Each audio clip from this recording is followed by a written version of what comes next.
Mm. All right. Hello, hello, hello. Welcome to the Tina Renee, the Healing Project. I have a special guest for you all today. Forgive my tardiness. We got booted out. We got to talking about and on backstage. So forgive us for our tardiness. But we're gonna dive right in. Again, let me introduce our special guest on today. This beautiful woman of God. Her name is Nakesia Jackson. I haven't had the pleasure of meeting her personally, but I have met her through the way of emails and also Facebook and YouTube. Nakesia is a registered nurse. She's an author. She's a coach. Again, like I said, she's a woman of God. She has an organization called Anaya Space. And in that organization, she assists women that has HIV. She has a podcast. She does blogging.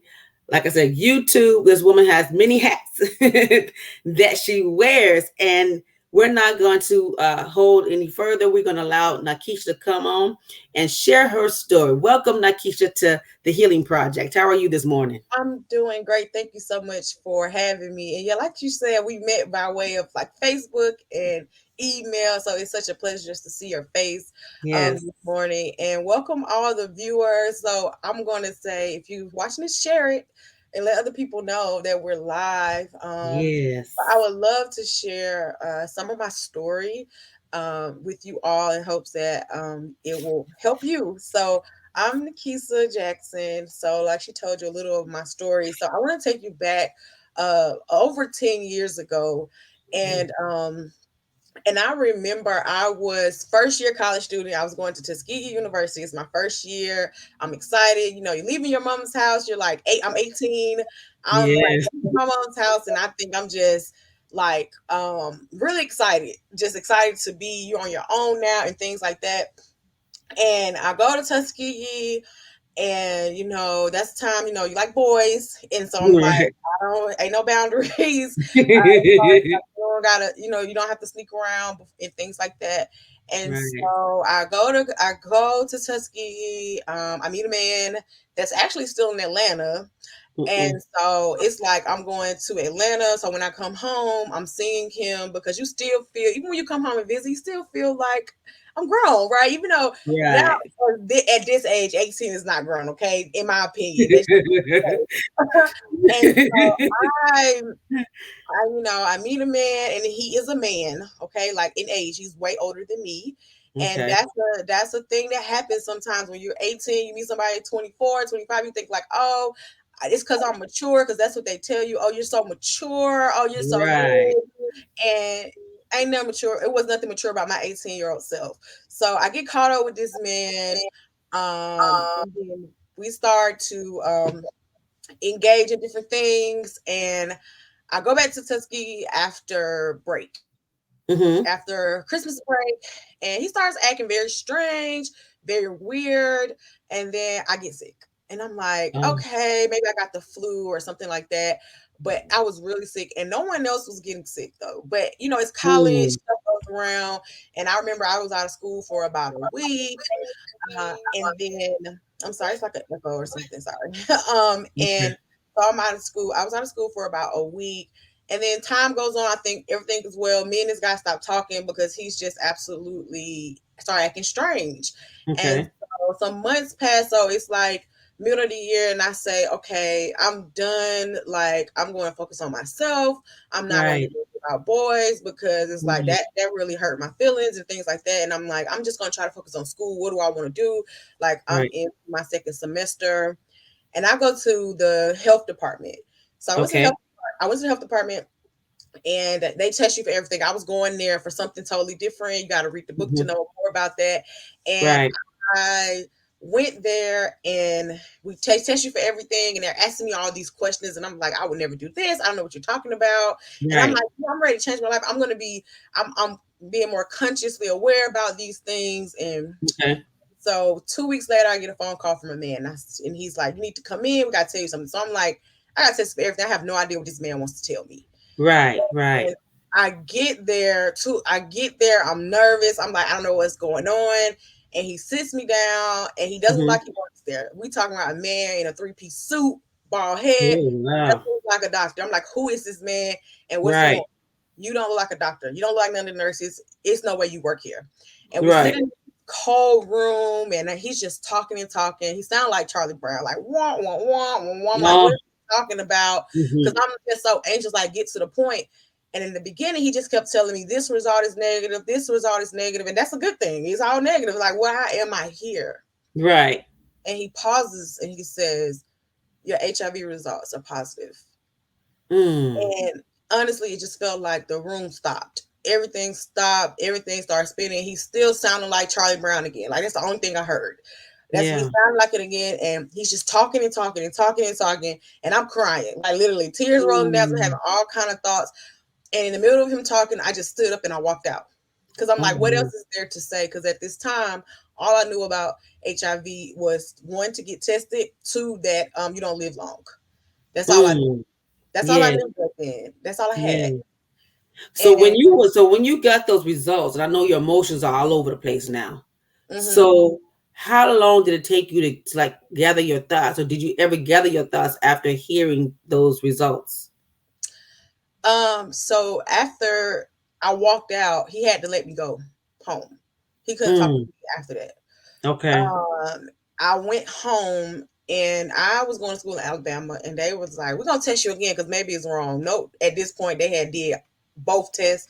Mm. You get a preliminary test and a confirmatory test. They did both, but they was like, "We're gonna Okay. do it again."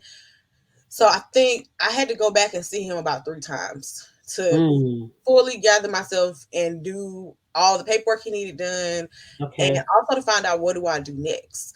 So I think Right. it took me a while, but I remember that first day just being in the days. I tried to do what we all do, right? Like, oh, I'm just gonna go back to my life. I got Right. Okay. devastating news, but I don't got time. Even at 18, I don't got Yeah. time to deal with it. I'm in school, so I try to go to class. I'm in Mm-hmm. class, I'm crying. But I had a friend, and he was older, so he lived in apartments on Okay. campus. So he saw me crying. Me, I'm not that type. I'm always talking, bubbly. He saw me crying. He was like, "Oh Mhm. no!" So me and him left class in the middle of class because he's Mm. like, "You crying? I don't know what's going on. Just come. Right. You can go sleep in my dorm room. Like you can't stay here like this. And if you can't stay, I can't stay." I was like, just being a young child, right? Young person. He like, Yeah. if you ain't staying, I ain't staying. So we all go. We both Mhm. go to his room, and I just kind of lay down. I still not telling him what's wrong because how do you say that? Like, Right. and what do Yeah. you do with this information? So I would say honestly, it took a long time to really gather myself, but to get myself to a point where I could start dealing with it, to like Okay. actually hear this man talk, it took a couple weeks because Wow. he had to come back and get me literally because I ain't have no car. I'm a broke college student. I ain't had no car. The health Mm-hmm. department is not, or you can't walk there. So he would like literally Okay. come in his car and pick me up to take me back to do paperwork or to like try to give me more information about Okay. like what happens next, which wasn't the information I needed, but it was Mhm. a part of the job he had to do. So, Okay. So in the midst of all that, when what part or what stage did you share it with your family? And when you did decide to share it with your family, were they supportive in your decision? Your excuse me, in supporting you in your what's going on in your life right now, your new journey. okay, so the first two people I told was an aunt and my mentor. I had mentored from like since I was 12. So Okay. I told them to. My aunt was so supportive. Like Oh, she was good. my Good, number one supporter. Like she was so supportive of me. I did not tell my whole family. I told okay. my father's side of the family first because we had a family member on that side that I knew Okay. was living with HIV. So Okay. I felt a little more comfortable telling them because I'm like somebody over here, so maybe I can get something. Right. Um, and so I would say my most support came from like my auntie and then like friends versus my family because they didn't really understand it either. So I did tell a few members of my family early on, Okay. but it's just like they could not. I don't think they were equipped to help me. Like they didn't know Mm. how to support me. They didn't. It was there was more that if any questions came, it was did you go to the doctor? And Right. Okay. that, and of course you need to go to the doctor. But for what I was dealing with as a young woman, that was Right. a smaller part of what I needed support in. So most of Right. my support definitely came from my auntie and from a couple of friends that I had, and then professionals, because Okay. my personality is I don't depend on people around me to support me. I'm gonna go find me a professional. I'm gonna go find me a Okay. counselor. I'm Okay. gonna go find me somebody to help me resolve whatever issue that I have. And then of course God, like that's the number one Awesome. uh, Awesome. source. Yes. And I'm glad that you said that you had support, and that's very important, especially when you're finding something out like this. Um, and also, not that, like, I've been doing like research even before I reached out to you, and I started doing research on HIV only because I had a scare myself. Um, I was married to my ex-husband who didn't tell me he had the HIV, and he had it for over 10 years. And I found out because I was, uh, the Holy Spirit showed me to go to this package and to look up certain things because it didn't, the package that he was receiving in the mail didn't have where it was coming from. It only showed his name. So I started doing research, but I found that. But long story short is, after in the midst of of that, finding that out and start doing research, I began to see or find that there's a lot of other women that are experiencing the same situation. Therefore, some women have, unfortunately, have caught the virus, and there some has been, blessed with, um, they didn't actually catch it, but I mean, it was still a scare because it changes the dynamic in your life. But not only that, it scares me because, like you were a young woman at 18, and we have a lot of young college girls that are out there now, and even older women. Because I was at the age of 50 when I had my scare. But the thing is this: we have to educate ourselves, not only educate ourselves, but to be more mindful of our bodies. Because just because I may look healthy or somebody else may look healthy doesn't mean that they don't have anything going on within their bodies. So what can you share with individuals in that area that says, hey, you need to stop, take priority in yourself and your body, and if you are faced with this, what can they do?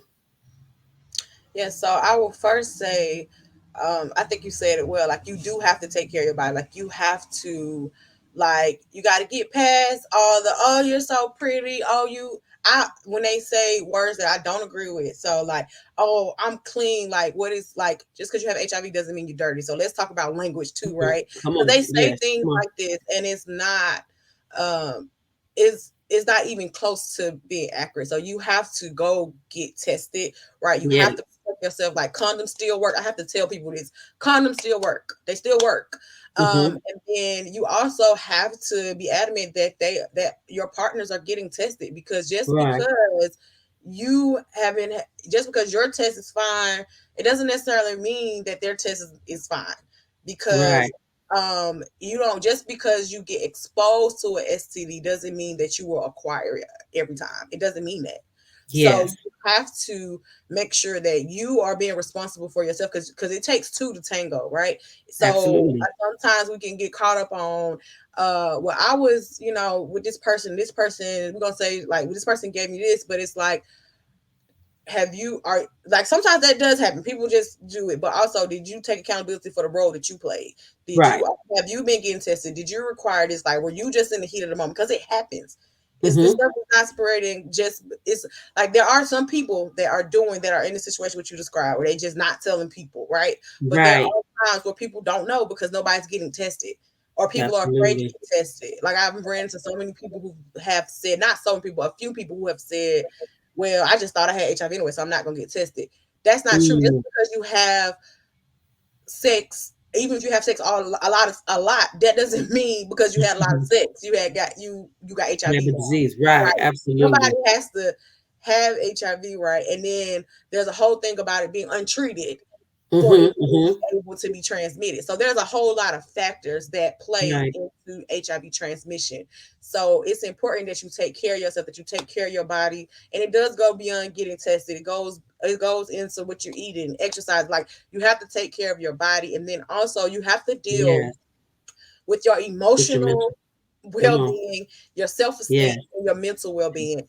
And there Yes. are some factors that will lead you to make decisions like not asking people to get tested, not Mm, putting it on, not wearing condoms, things like, especially if you're struggling with mental health issues, if you are right.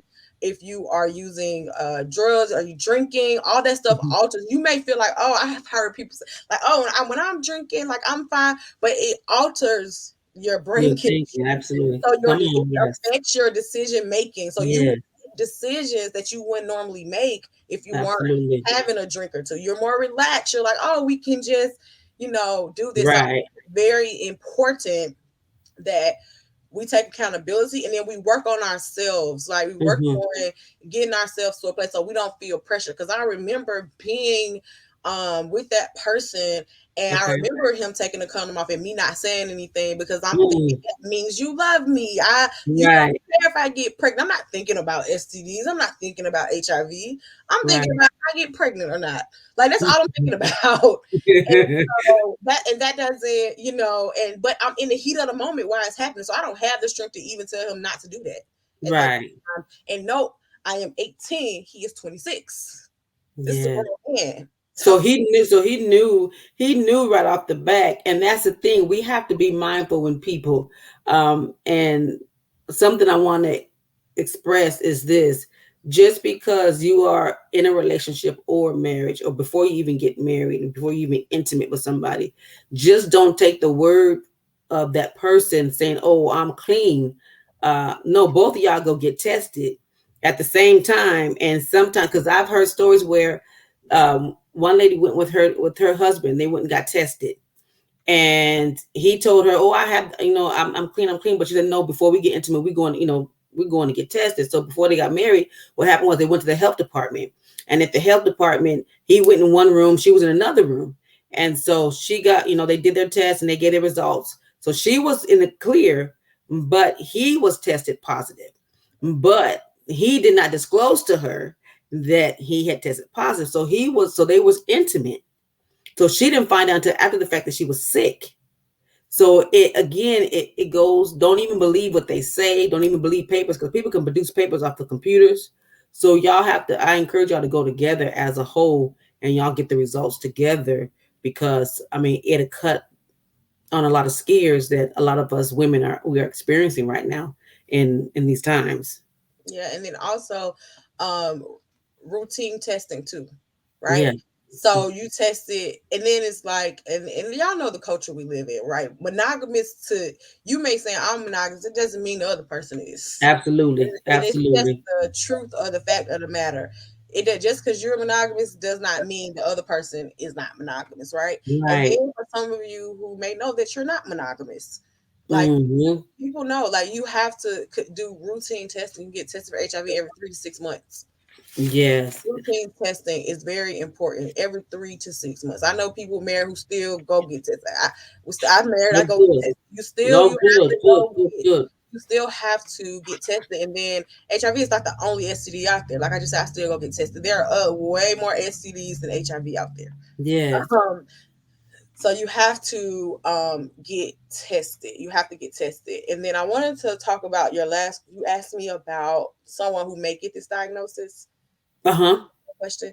Yes. So, what I want to say, if you just so happen to find out that you are HIV positive, I just want you to know life doesn't end with an HIV positive diagnosis, right? Right. Right. Um, if anything, for me, what I believe happened, it made me more consciously aware. It made me Okay. work on things that I had not worked on before.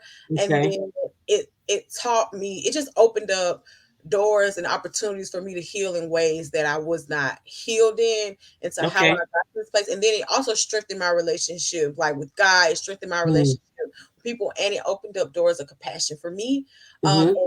And I always like to say it's like you don't have to get to this point to have those things open. So I try to Right. share my story so that we can have more compassion for people, have more understanding, and not be as judgmental to Yeah. people. So we have to, if you are getting this diagnosis, there's hope. They have support groups. They have a lot of organizations. Yeah. You can live a long life, right? You can live a long life, and you can still walk in your purpose. So Absolutely. Absolutely. absolutely can. So when I first came out, I started off sharing my story living with HIV. My first book is called Life Okay. After HIV: Removing the Mask. That's what it was about. And Okay. when I came out with this story, I thought that I'm just going to be the HIV advocate girl. I'm just going to talk about HIV. I'm just going to Mm-hmm. help. truth. That's all I'm going to do. And God said to me, He said, I use HIV so you can talk, because it was the thing that was holding me back from talking, doing anything. Because Oh, I okay. didn't want people to find out. I didn't want, like, I was like, don't, like, if it was a conversation about HIV, it was an event about HIV, I might Hmm. went two or three before I shared my story. I didn't Okay. want to go because I didn't want everybody to assume because I'm Mhm. here, I'm living with HIV. Mm. That's how far removed I wanted to be. I wanted information from afar, but Okay. once I started sharing my story about living with HIV, I Hmm. realized that I had a voice. I realized that there are so many Mm. other things that God needed me to speak about and needed me Okay. to do.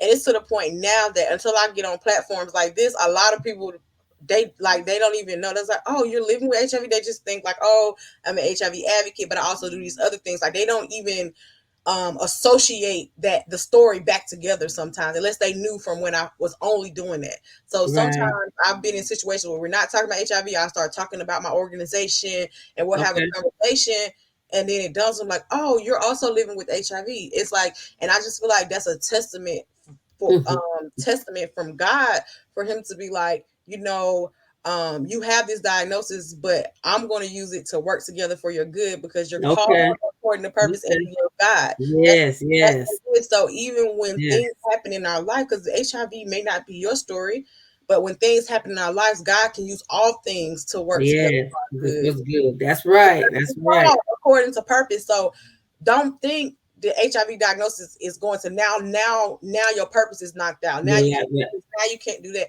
No, it does not stop that. Come Right? on. You may have to Yes. change how you do your lifestyle. You gotta do different things now. Right. You gotta do different. Your life is just gonna be different in those ways. But when it comes to what God wants to get out of you, He gonna get it out of you. One way or the other. He will use all of it for His glory. Yes, that's good. That's good. And you being a registered nurse, I know you probably heard a lot of stigmas in reference to having the HIV. And I remember back, it was in the 80s when Magic Johnson, when he first came out. And I remember how everybody was afraid, like his team members when he was on the Lakers, how they were afraid. They didn't want to play with him anymore because they thought they was going to catch it. And that's a lot of stigma. It's only because people don't know, for the lack of knowledge. People don't know, they're not educated in that area. So yes, they're going to say, okay, well, don't touch me. Or I remember hearing, don't sit on the toilet after somebody because you Mhm. may catch it that way. And we all know you can't catch it by sitting on the toilet. But I mean, you being a registered nurse, what are the other things that you have heard, stigmatizations that you've heard from people in reference to HIV? So the biggest stigmas, though, of course, we have all those myths about transmission, right? Right. Transmission HIV, like hugs, like touching, like no, if it no, like it's easier to catch COVID, okay? So Right. it's easier to transmit COVID than HIV. Yes. It's just what it is, right? So I think a lot of the stigmas that I hear uh, Hmm. around HIV, just period, is really categorizing people, right? So if you Okay. had Okay. HIV, you must have been a drug user, you must have been very promiscuous, Yes. or saying that, oh, because HIV affects, they call them MSM, so I gotta use the right words, men who Okay. have sex with men. They all gay men, you gotta have HIV if you're gay, if you're a gay man, Right. right? Or Okay. even assuming that it's only affects men. Like of women living with HIV, 67% of women that are living with HIV are black, are African American. It Wow. affects the African American community. Like Wow. that is, and then women Okay. is coming from heterosexual contact. Mm. So Okay. it's like it's important. So a lot of the stigma is based around assuming what it looks like, Mm. assuming that you lived a certain lifestyle because you are living with HIV, right? And Yeah. assuming that people living with HIV are all poor, right? Oh, Right. you must be super poor, you must be this, like, because what they do is they take one piece of information and then apply it to a whole culture. And I See. think Right. it's Okay. important to realize that people living with HIV, first of all, some people were born with HIV. So Yes. you Yes. already they are still living and thriving and Yes. are flourishing and all of that things. Then you have, of course, it can happen through heterosexual contact. It can happen, it can happen through sex, period. It can happen through always sex, right? And Right. I just think we have to be mindful that we're not assuming things, because stigma is coming from assuming that because Hmm. you have HIV, then all these things apply. That's pretty much what stigma is. You got Right. HIV, so this must be, you must be reckless, you must be promiscuous, you must be gay if you're a man, you must be this, you must be like, it's all these assumptions that happen. And I Right. think to break the stigmas, first you got to get educated. You gotta know Absolutely. the Absolutely. truth around HIV, first of all, because when Yeah. you know the truth, it'll start to open your mind up to, like, wait a minute, there's so many factors that could have played, and then understand that you meeting me, right? So I'm Nakesia. I am a woman living with HIV, but there are so many other women that are sharing their stories, and their stories Yeah. don't look anything like mine. They don't even advocate in the same way that I advocate. Like I was talking before, I think this may be my first interview all year, and the ways that I've been Right. advocating has been different than what it looked like last year. But there are people that I know that I absolutely love. They go live all the time and share their story. They're on TikTok. They're on Facebook. They're everywhere sharing their Right. stories. If you want the information, I don't advocate in the same way. But Okay. I'm Okay. a woman living with HIV, so to assume we even do that in the same way, and every person living with HIV don't share their story, and guess what? They don't have to. No, that's their choice. Their Yeah. it's their Yeah. business. They don't have to share. Right. They don't have to tell you anything. They don't owe you Right. anything. And so I just think we have to get out of the mindset of 40 plus years ago. We've come a Mm. long way. 40 Yes, plus years we have. ago, when Yes. people were being diagnosed, it wasn't even, they were being diagnosed with AIDS. Uh-huh. Yes. And Because they didn't know. HIV is not Yes. AIDS. Yes. Yes. And I Yes. always like to tell people that HIV is not AIDS. Right. So they were catching it because they didn't know what it was. So now we have early testing. You can get tested every 3 to 6 months. These tests ain't no such thing as it's hiding for 10 years. That's not true. I want y'all to make sure y'all break that too. Like, you can get a test and you can ask how far back it goes, but they got tests that can go back the last 30 days. They got tests that go back the last 3 to 6 months. So Okay. it's important that you get tested, and that's why I always say routine testing, because if you get tested in September, um, it's going from what happened 3 months ago. So you need to get tested again to cover what Okay. happened in September. So that's Yeah. why you have to do routine testing, because that can happen too. You get tested with a partner, oh, it's negative, and then they do this thing called seroconversion. They convert to HIV positive, and Okay. you didn't know, and then you're like, oh, they lied. It's like, no, they probably converted, and you never got tested again. Mm, that's good information because, like you said, education goes a long way, and a lot of times we don't educate ourselves in things in this nature. And it does affect our community a lot, and even with younger girls. And you being had been one of them, 18. But when I was living in Dallas, I remember I was going speaking to an apartment complex, and there was a young lady that was 15, and there was an older guy that lived in that apartment complex that of course, was intimate with her. And so he had HIV. And so now she caught it and she was only at the age of 15. So again, we have to be mindful. And even as parents, we have to be mindful of who our children are with because, you know, this can affect our children. It can affect anybody that we know. But again, education is the key in reference to being able to survive and to thrive in this.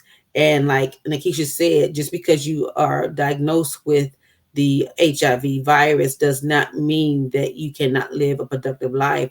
I've seen another young lady. Matter of fact, you were speaking about TikTok. There's another young lady that I follow on TikTok, and she has it, and she caught it from her um, ex-husband because her ex-husband was sleeping with her dad. Mm. But she's remarried, she has children, and her children doesn't have the disease. So again, you can have a productive life having it. Yes, it does change the whole dynamics, like you mentioned. It changed the dynamics of a lot of stuff.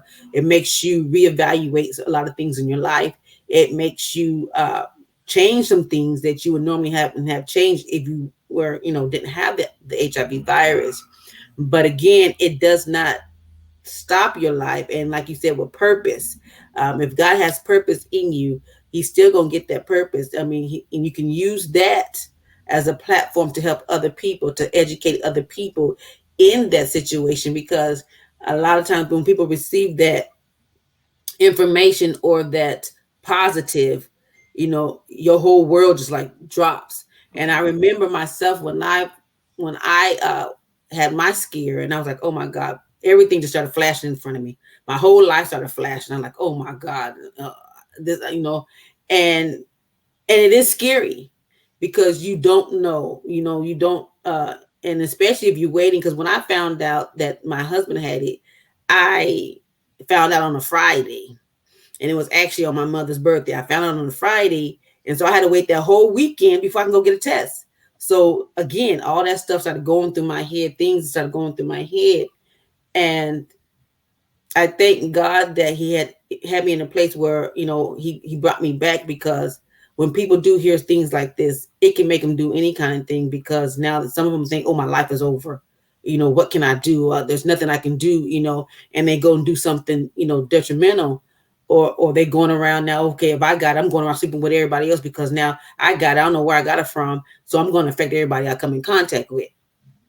So we got to don't have that toxic mentality where, okay, I'm hurt, now I'm going to hurt other people, which we do know hurt people. Yes. So and if you were speaking to a young girl right now, if a young girl happens to go through this page and see your story, what would you tell a young girl? What would you tell your young self? Um, what I would tell a young girl, I'll start there. What I would Okay. tell a young girl is to make sure that you are confident in yourself and that you are doing what you want to do. There is no pressure. Right. And that also that you are aware and that you are educated. Yes. Because your life can change in a moment. So you Absolutely. want to make sure that when you are deciding that you want to have sex, or you're deciding this is going to be your boyfriend, that you don't allow them to dictate what you do with your life and what you do with your body, but that Yes. you Yes. make the choice, that you are confident, that you are strong, that you Yes. believe in yourself, and that you know that you are the prize, that your self-esteem is high, and Yes. that God is absolutely in love with you. So listen to the Holy Spirit, because Yes. I hear this all the time. There's no junior Holy Spirit. So one thing I know in my Mm-hmm. is that when I was messing with this man, Holy Spirit was talking to me, but I didn't know what the Holy Spirit was. Okay. Come on. Okay. So I just want you to listen to that. And then what I would say to my younger self is that I would have to say that what you want is the most important. Hmm. Okay. What you believe is the most important. And Okay. that it doesn't matter if you feel like it's going to be embarrassing, Mm-hmm. because a lot of things I wouldn't say because I'm like that's embarrassing, or they're gonna think I'm young, or they're gonna think this, or they're gonna think that. So then I get caught up in what people think Right. versus what I know is right for me. Right. Right. And Right. so I even remember, like I was saying, I would hear the Holy Spirit, like this man. It was times where he would just be acting crazy, and I would hear the Holy Spirit like, "You need to leave him alone." And I didn't know what Mm. that voice was. Right. Okay. I was a very rebellious, like, don't tell me what to do. That's why you can't be rebellious. Because Amen. I Come don't on. know what he do. I like Come him. on. He might. That's what I'm thinking. Like he fine. He older. Da da da. I like older. That's what I'm telling myself because he ain't the first older man I done messed with this time. So I'm like, Okay. oh, he older. Blah blah. And it's like the Holy Spirit is like, get away from him. Like stop. Mm. Mm. And I just did not. So Right. it's important. That's why we gotta teach our kids about the Holy Spirit. Tell you gotta teach them. Yes, yes, yes. And that's very good that, we do need to talk about things like this more in our youth departments and in our Yeah. church to educate, because once they leave the church, they are going into the world. And then, in the world, we know it's a dog eat dog world. So we do have to be able to pour into our children and talk to our children, and let the children know that, hey, we go through the same things too. We may have went through some things that y'all going through now, as far as like peer pressure and growing up, being an adolescent, being a teen. So we understand some of the things that you guys are going through, but we have to know that we have to have an open door policy where our kids, our teens can come and talk to us about certain things.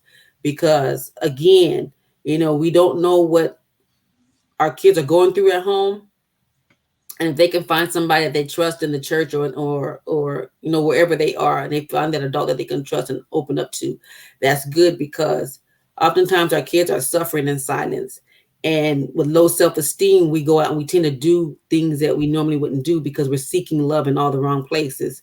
For a young girl, hearing, "Oh, I love you," from a guy, if she's never heard that word at home, to her that's like gold. "Oh, he told me he loved me. Oh, yes." And so now he'll catch on to that, and he'll start feeding off of that. And then he'll begin, "Oh, if you love me, you'll do this for me. If you Mhm. love me, you'll give, we'll go ahead and do this." But again, like you said, you have to know yourself. You have to love yourself. Be confident in who you are, because then you will not be able to be tricked into doing something that first of all, is not right. Second of all, if you're not ready, don't do nothing that you're not ready for. Yeah, you can't do nothing that you're not ready for. And I think that's so important that you brought up the youth department, because we got to start talking to our kids, because they already getting it at school. They Yes. already getting it from their friends. Like you only Yes. like, and if you don't create that space where they can come and talk to you, or you don't direct them to people who have the gifting to talk to youth, because there are You're some people right. gifted and called to youth that you can send Absolutely. them to learn from. And if Yes. you don't, like, you put them in a position to where when they do go off to college or they do get away from you, they like, I'm gonna do everything because I was Right. sheltered. They told me I couldn't do this. They couldn't tell me I do that. And then Mm-hmm. you gotta tell them the truth, right? Because we Yes. want to say, oh, don't have sex, don't have sex, but you don't explain all of it. You just tell them Right. not to do something, and they going through puberty. You Hmm. telling them not to do something. You're not explaining to them about self control. You're not talking to them Right. about the consequences of having sex, and not just the STDs that could happen, the pregnancy that could happen, because you can have Absolutely. sex and not get pregnant, not get Yes. STD, and they're not thinking about the emotional, the mental, the Right. spiritual aspect of these things, because we're Right. not telling them, because we're like trying to shun them. We trying Mm-hmm. to hide it, like, Protect oh, them. Right. they're too young for this. Ma'am, sir, the devil already messing with your child. They They learning stuff. They learning stuff off of TikTok and, on and TikTok. YouTube. Like, I Yeah. remember my bonus daughter was like 7, and she was like, when TikTok came out, and it was Mm-hmm. like this lady on there just like a cat, and she was doing some very weird stuff. And I'm like, and I was like, I would take her off of it, but she kept Mm-hmm. going back. But it's because it wasn't her, it was whatever this lady was doing, like to Yes. like Mesmerizing her. it and all that Yeah. stuff. And to somebody else who like, it's probably like, oh, she's just acting like a cat. Like, no, I see beyond the natural. Like, I Spiritual. That's see right. exactly what's happening with this thing. Yes. And then when I brought up, her mother was like, I told her to stop too. So it was like, that's something beyond her. And so we have Right. to, if he's doing that, why can't you talk to your child about the truth about things when it comes to sex, Absolutely. when it comes to even puberty, explaining what happens with your body? You're going, if Yes. you are not equipped, like I said at the beginning of this, I will go find a resource. Find somebody who is. They have books they can read. They have different things. Right. Like, if you needed a resource for something, you will go find it. So why can't you go find that, for Right. your children, so that they can be equipped? It's like, and of course they're gonna still make mistakes. They may not listen to you. They may not, Right. that you have said something, because I think the scripture says one person plants, one person waters, and it's Well, God that does the yep. increase. Have to So see. either you're going to plant it or you're going to water it, and at the end of the day, it's God, because God will do the increase. You never know what Yes. they'll hold Yes. on to. You never Yes. I know. So love we it. gotta stop underestimating children, because even we look at HIV, children 13 to 18 are getting HIV, are Yeah. getting a HIV diagnosis Yes. from Yes. Yes. 13 to 18. Like, that's a Yes. big, that's youth. They even have a whole HIV awareness day for youth. It's not because they just want to give a day. It's because Right. It's happening. It's happening. Yes, it is. And again, it goes back to that education. We have to talk about these topics more in our communities, not because we get the joy of doing it, is because either we know somebody that has it and we've seen the effects of it, or you may have been a victim. And I won't say victim, may have experienced it yourself. And so now that you experience it, you want to share it because you want other people to uh, not even be involved in that what you've gone through, and having that, or even being having a scare, it changes a lot in your mindset. So it has truly changed my mindset as far as, okay, nah, I can't do this no more. I'm Mhm. like, I'm so I don't want to say paranoid, but I was like, I'm like the lady, germophobic. I don't have my gloves on now. But it's like, but it does it. It changed your mind. Like, even in the midst of me going through that, I had to take the pill that's called PrEP, Mhm. and I had to take that so it helped, the routine, Yeah, but it helped me to keep my whatever, if it, because I had came in contact with somebody, my husband had it, so I came in contact with it, so I had to take the PrEP. And even when I tried to share my story or try to talk to him about what I was experiencing, he wouldn't even like talk to me. He just shut down. He said, it is what it is. It happened. I don't want to talk about it. But if you are experiencing something like that, you need to reach out to somebody to talk to, yeah, because it's a lot to have to take on yourself. Because I remember asking him a question. I said, "You never shared it with anybody?" His whole family didn't know that he has it. So again, you have to find somebody that you can talk to that can support you in the midst of what you're going through right now, because it is, and it can be overwhelming if you don't know. It's very scary, but again, you can live life with it.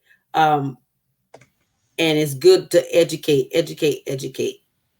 yeah. I love what you just said. Just find somebody, because yeah, you gotta find somebody. Like, our even if you find out somebody in your family is living with HIV and you don't know how to handle it, Right. sometimes the person living with HIV can't help you.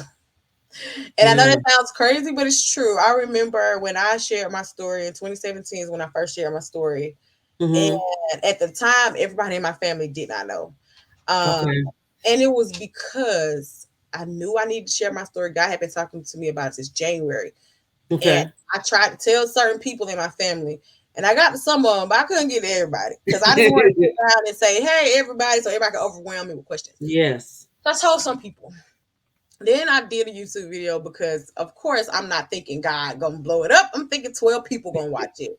And Right. it's like 1,000 people an hour, so it was crazy. Wow. When I shared my story on YouTube, it was a whole bunch of people who watched it, and I bring this up because people start calling me, um, Mm-hmm.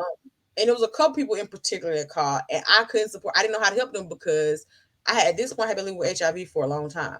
So Okay. the stuff they wanted me to answer, it was overwhelming to me. Like, I Mm-hmm. was like, I did not expect you. First of all, I didn't expect y'all to see that. Second of all, it wasn't my intent for you to find out on YouTube. It wasn't my intent. But Mm-hmm. because of the people who I did tell, all of them were able to go and get emotional support from people who already knew. Oh, good, good, Like, good, God good, just good. set it up like that. So, like, my aunt that I was speaking about, she had known since like day two. So she has been carrying this for Okay. years. So by the time some people Wow. needed support from her about it, she was at Right.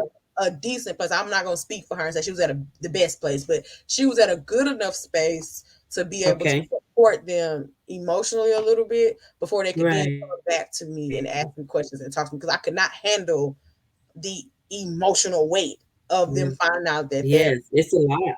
it's a lot, and so it could be a lot on Yeah. family. So even us living with HIV and those who support us, they have to go get a third party to get the Right. emotional support, because it could be a lot. You hear like your niece, your daughter, your aunt, like, it's a lot to hear. And I'm in a Mm-hmm. new place where my nieces and nephews and cousins are like, or my cousins' children are getting Right. older, and because of the work I do, they see the books, they see Mm-hmm. the different things I do on social media, and they like asking questions, and I'm like, God, Mm-hmm. teach me how to, like, what's the appropriate age they can read my book? Like, what Okay. time can I allow them to read it? Because they asking me like, oh, can I read your book? And I'm like, yeah, not yet. Like, no, not yet. And Mm-hmm. also asking questions about what it is. Like, I started taking my daughter to some of the events that I do, so she started asking Okay. questions, and we had to have a conversation about, Okay. like, what is HIV? Mm-hmm. What helping her understand, because Right. she hear people saying the word and she's like, what is that? Like, she doesn't know. So we Okay. have to just make sure that we have the emotional support, because even as somebody who shares her story like me. I share my story. I talk about it. I Right. still every year have. I feel like every year is some other level that I have to like deal with, like Okay. to Okay. really understand because. Believe it or not, I'm not going around. Hey, my name is Nakesia and I got HIV. That's not what's happening. What's Right. usually Right. happening is, hey, people are meeting me. They're like, oh, wait a minute. Did I see this? Did I see that? And I'm like, yeah. And then a conversation is happening because disclosure is still hard. Like it's still Right. especially on like a personal level. So definitely getting support. And I love that Gotcha. you saw that you tried to get support in there and you couldn't get it from him, right? Right. No telling what he was going through or why he even decided to go the route he went. So you had to Right. That part. care that you got, you know what I'm saying? You had to go take to get your care because I'm sure it was a lot that you had to go through with God and Yes. and all those different things. Yes, and that's good. I'm glad that had God protected me, and like you said, God to use our tests for we can share our testimonies to be able to help other people, and to create the platform. But I wanted to shed light because there are a lot of individuals, a lot of women, young girls included, that fall prey to some vultures out there that don't disclose to them that they have it, and they don't care if you catch it. So again, it goes back to you to take care and maintain your body, and to make sure that um whomever you come in contact with, whether a girlfriend, boyfriend, or spouse, still, even though I don't care if it is your spouse, you still do tests. Like you said, you go get tested, your routine test. And a lot of times, I know in our culture, we don't like going to the doctors. I know a lot of people don't. Oh, I'm not going to the doctor because I'm afraid that if I go to the doctor, I'm going to find something out. But you would rather go now to find something out now, because you can prevent it, or you can't, deter it. Because if you don't, and I'm going to allow you to expand on that. But I know if you don't take the proper precautions. If you know that you have HIV, or you didn't know you have HIV, and you didn't go to the doctors, you think you had symptoms but didn't go get tested, and then all of a sudden you finally go like a year later, and now it's AIDS now, when you could have went beforehand to stop it from getting to that point. So elaborate some more on that. I don't know a lot of it. I know you're a registered nurse, so I know you know a lot more. So elaborate a little bit more on that, as far as being preventive, or going, if you know you have symptoms, go to the doctors. Don't be afraid to go to the doctors. Okay. All right. So first I want to say is you usually don't have symptoms. No. They Okay. feel like most people, so you have a what you call a period, like when you get exposed and your body is converting from HIV negative to HIV positive. It might Okay. feel like the flu. It may just be a fever. It might feel like nothing. Okay. And so most people, like, there's no like, oh, I got sick and now I got HIV, right? Okay. So Hmm. usually only reason I was able to relate it is because I got tested soon after, and then I remember when I got sick, so I was able to put stuff together so I could tell the story in order versus Okay. how it actually went, right? And Right. then so what happens is like the science is you get you go from HIV negative to HIV positive, and you Hmm. can go without symptoms for 10 years. That's why people think it can lay dormant. Your HIV test will be positive, but you Uh-huh. can go with no symptoms for 10 years, up to 10 Okay. years. So usually, if you are now going into the hospital and they're saying that you have an AIDS diagnosis, what that means is that your fighter cells are under 200. They Okay. can be as high as like 1500, but they're Okay. under 200. So I think that's the actual HIV diagnosis. I mean, not HIV, AIDS diagnosis. And Okay. usually you are having some kind of symptom like pneumonia that is not a regular, it's a pneumonia caused by a bug that we normally could fight off with a strong immune system. So that's how Okay. they know it's related to AIDS. So you'll go and usually you are severely sick. But Okay. that's usually, now everybody's not just saying that's usually a 10-year window. That's why people can go without knowing they have an HIV diagnosis. So it's not a year, so Hmm. usually about 10 years. Okay. But the earlier you test, the faster you can get on treatment plan with that you talk to with your doctor about. Also, Right. they do have prep that you talk about. Is two types: is post exposure, is PEP, and pre exposure. So Okay. post exposure is what you had because you know you was exposed. They put you on something. pre-exposure is something that you can take that will prevent HIV transmission. So if you know, like, you know what, I'm gonna be having sex, I get tested, I don't trust people, you can take that. And it's been on the market for a long time, but a lot of people don't talk about it. I can't go in too much detail about it, but definitely look it up. It's called PrEP. It is a pill that prevents HIV. Talk to your doctor about it. Mm-hmm. It's more than just taking that medicine. It's some other things. So definitely it's something that people are getting on, and it's preventing people from getting an HIV diagnosis. Okay. So testing early is always, it's like early. It's like if you think about something like diabetes, the earlier you find out, the faster you can get ahead of it. Right, right. The later you Absolutely. find out, now you got to take insulin. You can't just take metformin. You can't just change your diet and eat right. Now you so far into it that you got to Mm-hmm. do way more to get back. So it's like the faster you find out, the faster you can deal with it. But if you are, I always say, if you are HIV negative, continue to do the things to keep that way. Like, make sure you protect yourself, make sure you're getting tested Right, and all this right. thing. And then stuff still can happen. You can say, I did everything and I still ended up with this diagnosis. Mm-hmm. And then that's where you start from that point. Make sure you take care of yourself. Make sure you're going to your doctor's appointments. Make sure you're Right, taking care of your mental health, your emotional wellness, and just make sure that you are educated properly, um, right, so that you don't fall into some of the myths we talked about, like sitting on toilet seats and shaking hands, right, hugging people, and sweating right, right. because I sweated on See? you, or things like that. So Yes, definitely, it's important that we get educated. And then even if you're watching this and you hear somebody else saying something wrong, correct them. Like we talked correct. about, not saying clean versus dirty. That should be out of the question of getting any kind of diagnosis, like with HIV or any kind of STD, because people love to say, "I'm clean." Yeah, okay, you took a bath, great, but do you have, Right. like, you know what I'm saying? Like, oh, you put on some cologne today, wonderful. That's like Right. dirty. Like, it's either like having a positive HIV test doesn't mean that you are um dirty. So Dirty. I Right. mean, having a negative test doesn't mean that you're clean. Having a positive doesn't mean that you're dirty. So we got to Right. make sure that, because one thing I always tell people is, you don't know who in your family. Okay, calm down.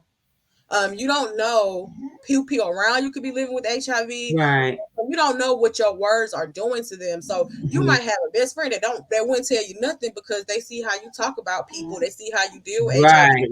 they Right. see how negative you are. So a Yeah. lot of me not sharing was because I seen how other people around me were. And I'm like, Yeah. yeah, I'll never tell you that. I'm gonna tell you that. And then, but these people were close to me, or they wanted to be closer to me. And then I had to back up, because, like, what if I slip up and decide that I want to tell you, Yeah. or you find something out, now you're not gonna care about me, now I ain't your friend no more. And that Right. happens. So we have to be mindful overall, because it could be your daughter, it could be your son, it could be your friend, it could be Mm-hmm. your mother, it could be your father, it could be Absolutely. people around you that you are literally talking to them, saying, categorizing. Like, you could be hearing my stories, like, oh, look at her, she got HIV, that's because she was doing this and third. And you could be standing in front of your friend who's sitting next to you who got HIV, who will never tell Right. you, Right. you love them. And I've seen people change how they Wow. handle people and how they think about HIV, because they knew me and I shared my story, or because Mm-hmm. they got my book and it changed. Like, I remember I wrote my first book as a nurse, and a lot of the nurses that bought it, they was like, even though they probably were very great nurses already at a baseline, it made Uh-huh.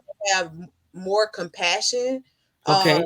even more. And not just people living with HIV, people living with mental illness, people just living Mm-hmm. with illnesses that are so stigmatized. Like, you can, like, if Yes. somebody gets cancer, it's like, oh my God, everybody cares, like, oh my God, that's so Yes. sad, Mm-hmm. that's so this, that's so that. And all some cancers can be prevented, but they're still going to do Mm. the same thing. And nobody's saying, well, you could have prevented it. No, they're like helping them, supporting them, loving on them, Right. Absolutely. them.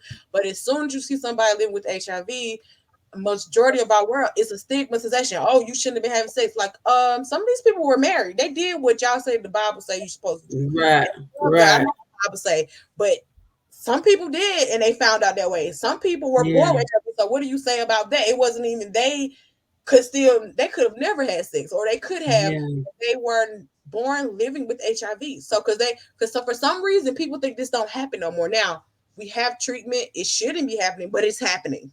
Yes. Yes. And Yes. and Yes. so, and these people are living and thriving. I know a lot of them.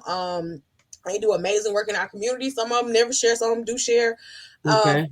but we got to stop assuming because you saw one person or you heard about Hmm. that one drug addict that got HIV from sharing needles. You heard about that one story and assuming Right. that everybody's story is the same. Like, even when you hear my story, you're going to hear there's so many other stories out there. They sound nothing like mine. Yes, yes, and everybody like that's a good point because everybody has a different story, and we do, we do tend to categorize people. We hear one story, we think everybody. Just like we had a bad issue with one person, or now they all bad. But again, everybody has their own story. Everybody, your story is not going to look like somebody else's story, and vice versa. But again, we have to learn how to educate ourselves and stop assuming that again that somebody has used needles or what have you, because it's happening to some young babies and they had no choice. And I know one guy, he actually lives out here in Vegas. He was born with HIV, and he's a comedian, so he makes it out of jokes. So I Mm. found him actually on TikTok. So but I mean, he twist his story around to make light of it, to help other people. And in the midst of doing it, he's educating people and in HIV and in his world, how he caught it. Not because he was out there, not because he was. It was past him doing birth. So again, everybody's story is different, and it's not for us to judge. Um, how someone has gotten it. We should be able to pray for people and not be so quick to judge somebody, because we never know. You may be on the opposite end one day. So you have to be careful who you mock and who you laugh at in somebody's, turmoil on things that they're going through. But this is good. A lot of the information that you've given on today, Nakesia, and um, and I pray God open many, many more doors for you to share your story with other people, to help other people, even with your organization, Anaya. It is good. So, how many women you say that comes through your organization throughout the day or a week or monthly? Okay, so most of our things are virtual that we Okay. do. So we'll get a place one soon. So one day I'll be able to answer that question. Amen. Amen. But it just varies. So we do events every year. So we probably at our events we range from 20 to 50 people that come through. They're not Okay. all living with HIV because we don't to what we do is we create open spaces. So Mhm. if we have like women living with HIV that are in like our support groups, we'll do something special for them, and then Okay. we usually open up bigger events. So we try to do like I think a couple years ago we did like a brunch with a paint party. So we usually add some element of Oh, artistic things in it to help people relax, okay. but we also provide education and things like that. So so we're all over social media. Okay. So you can definitely check us out at a nice space Inc. on all platforms. Okay. So Facebook, we're mainly on Instagram for the most part. Okay. And then you can check our website out, aniaspace.org. We have support groups, we do coaching. Good, good, good. And we also have a ton of resources. And then this year, what we're going to be doing is our goal is to send out 100, y'all, 100 support Okay. boxes for women living with HIV. We did this during 2020, which was perfect for the pandemic, where Right. people were in their homes and things like that. And with these, they're free to the women living with HIV. And Oh, so what good. we do is we just create a very pretty box and we put all kind of things in it. Like last time we had journals, we had candles, we had Oh, pens, we good, had good, some good, good. self-care items. I think we had like some lip gloss, and lashes and face masks. So we did that Oh, kind of thing. okay. This year I think our theme is gonna be it's going to be more self-care. Last time it was like mental awareness, just like relaxing. Okay. So we'll Uh-huh. be adding more things this year. So hopefully around Christmas time we'll be getting those out, which is in a few months. And then Right. always feel free to give if you want to support Yeah. the work that we do. But we do try to provide a lot of education on our YouTube channel. We got some lives that we did over there. Okay. It's a lot of things, and it's a lot more coming. We hope our next goal is to open up an actual center so people can come in Okay. and get the Good, good, resources good. that they need, and so we can do more in-person events. in-person events, like more in-person support groups, because Hmm. we are missing a whole group of people who will not, like I would not go online and even act like I had HIV. So if I saw HIV advocate or something like that, I was not going to follow them. I was not going to participate. I was not going to take. But Right. I would, the little I did do was I would do things in person, because Mm, okay. it's not like, so even if you saw me, you don't really know who I am. Like you can't, Right.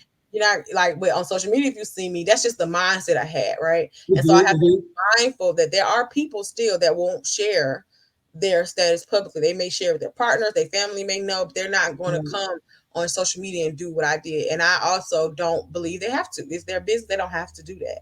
Right. But they still need the support. So we want to make sure that we make ourselves available for those women. Absolutely. So, do you know, or maybe your organization offers that? So, if a loved one that has it, and they have children, Hmm. or even family members that are acquiring that want to know about the HIV. So, do you offer support groups for the family members, or do you know that do they have any programs out there that assist family members with the loved one that has it? So I don't have anything directly that supports Okay. family members, but on our public platforms, we do talk a lot about this topic. And I Okay. do have, if you go to our page, we do have a group called a Nice Space Safe House that people can come in, and that's like more public. You can ask any questions that you may need. So Oh, good. Okay. I always offer that people that place, but an actual support group, I Hmm. don't have one, but I am sure if you do Google search, some things will come up. And I know a good website is poz.com. It's one. POZ. Yeah. And then I always say I don't know if Positive Women's Network has something. So I'll come back on this video and comment some resources that may have Right. something, but you might find some in your local area. And then also I always say, and then if you can't, maybe it's because you can do it. You may be the one that can do it. I'm just saying, if you can do it, I wasn't talking about you, Tina, but if you felt it, that's on you. But I'm Right. talking about just a person who's looking for it, Right. because sometimes, because you might be the one, because I remember before I shared my story, I was looking for something I didn't see, and I had to go create it. And Mm, it was because it was a burden to me. I'm like, why nobody's doing these, and why nobody's doing this? And God's like, yeah, because you supposed to do it. Oh, oh, okay. well, because a lot of times family members have questions, or Yeah, even they may be feeling the pain of the other loved one going through certain things. So it is good because even AA has um, support groups for the family, yeah. for the kids. So so that would be something good I need to look into. But Yeah, it's so funny because I definitely was not. I was just saying to the people, and it looked like your face, like, oh, you caught that. So you got to take it away. I'm sorry. but yeah, because it's just um my heart just goes out to especially the young girls because oftentimes they don't feel they don't get that love that they're looking for at home, and then they end up falling in the trap of somebody that mean them no good, and this it happens like the young girl I was speaking about who was 15, you know didn't know nothing. Mom was never home, so that was the next best thing was that man that was there. But again, I want to thank you for coming on our show, sharing your story. Please comment your links on in the comments. I'll go as well and look and put some of your information in there. Put your information as far as people reaching out to you. What's the best way to reach out to you with as far as the website and your email address? Please follow her on YouTube. That's how I actually met her. I actually went on another page. From that page I went to YouTube. From that YouTube I went to Facebook. So that's how I reached out to Nakesia. So it's research, like you said, research. But again, I thank you for being transparent with us on today, sharing your story with us on today. And I pray that if somebody comes by, watches it, that they will get some insight on the myths that was told or that they believe in. Not only that, and if they are dealing with somebody or have somebody in their family that has it, that they'll be more supportive and not judgmental because sometimes we can be so judgmental to our loved ones, and they're needing someone to love and embrace them in the midst of what they're going through. So again, Nakesia, thank you for coming on the Healing Project, sharing your story, and I look forward to when you get that building so I can come out there and get and come Yeah, yeah. come and see come and see you. I'm agreeing with you right now in the name of Jesus that you'll get that building, everything you need that's gonna be in that building. Because we know God can do it.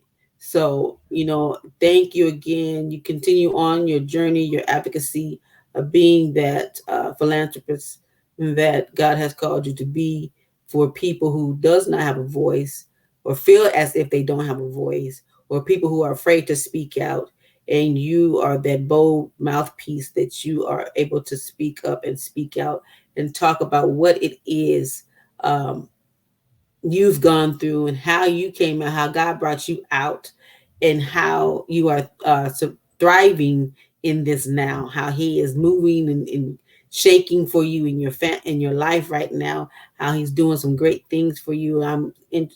Excited to see what more God has in store for you in your journey in this. So again, thank you again for coming on the Healing Project. Yeah.